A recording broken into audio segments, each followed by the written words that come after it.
Toujours dans les mérites de la lecture de cette sourate, Al-Kahf, la caverne, nous trouvons chez l'imam Muslim le récit de Abu Darda, qu'Allah soit satisfait de lui. Anna an-nabiyya sallallahu alayhi wa sallam qala man hafiza 10 ayati min awwali surati al-Kahfi wa tadabbaraha usiba min ad-dajjal.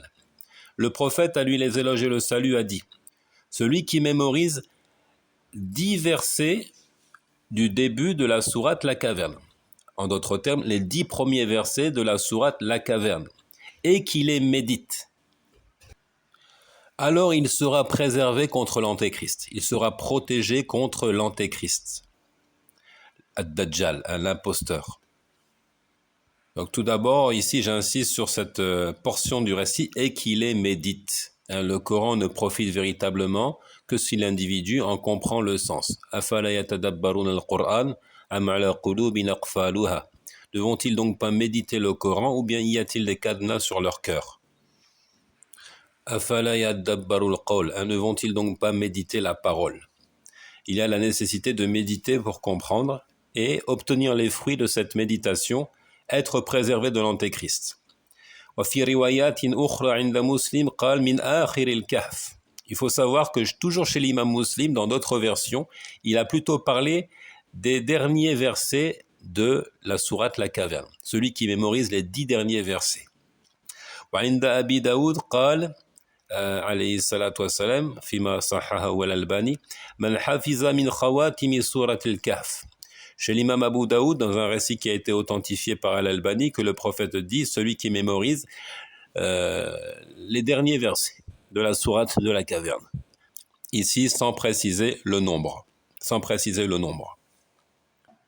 Et enfin, il y a une autre version, authentifiée également par Al-Albani, chez l'imam At-Tirmidhi de Abu Darda, عن النبي عليه الصلاة والسلام قال من قرأ ثلاث آيات من أول الكهف عصم من فتنة الدجال.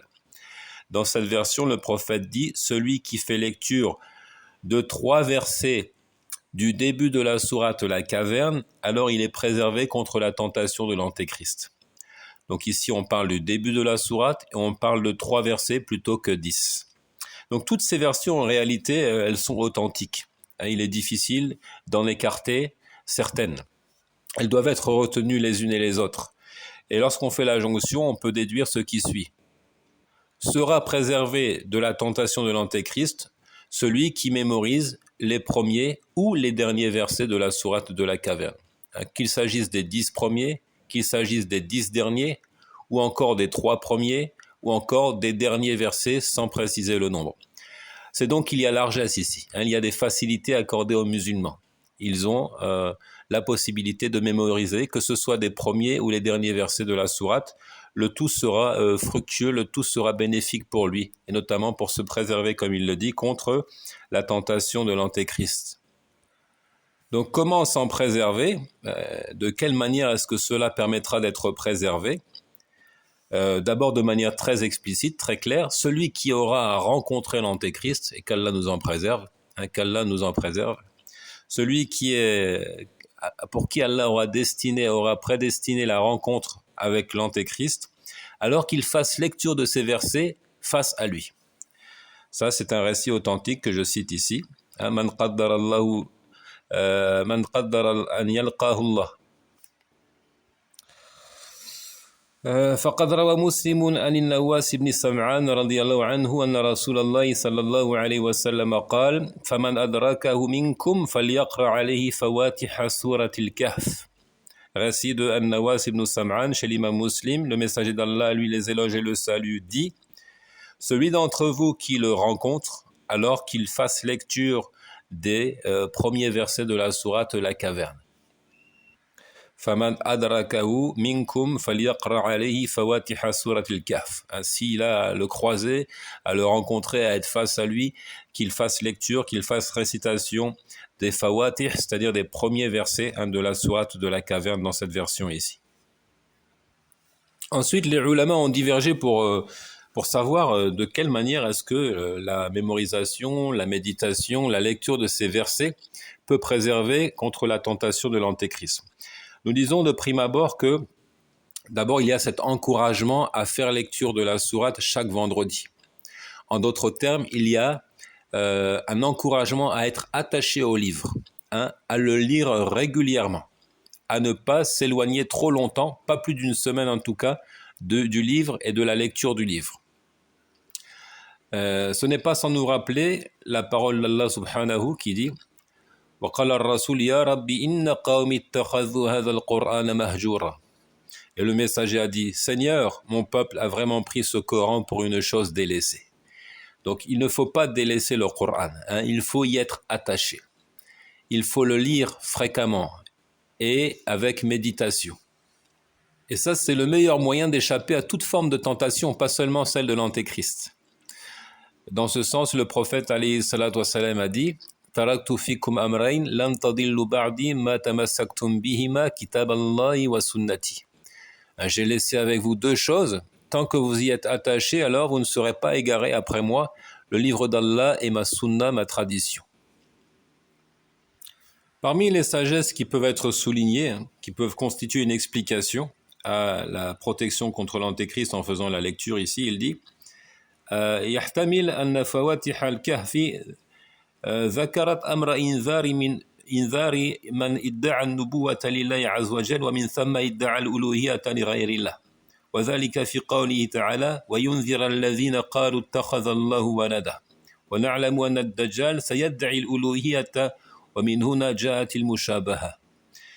Bon, il est possible, il est envisageable que cette lecture soit bénéfique du fait qu'Allah subhanahu dans les premiers versets ait mis en garde contre ceux qui prétendent recevoir la prophétie faussement et pire encore, de fil en aiguille, qui finissent par dire qu'ils sont des dieux en dehors d'Allah.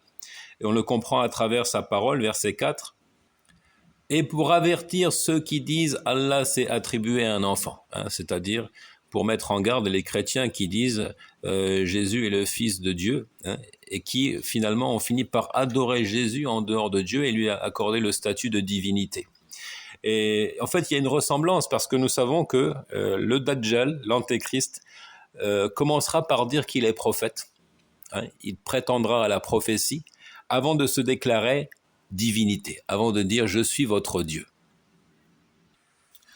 كما أن الآية العشر أدركت قصة الفتية التي اعتزلوا في الكهف وهذه وسيلة مهمة من وسائل تجنب فتنة الدجال يعني الاعتزال التجنب.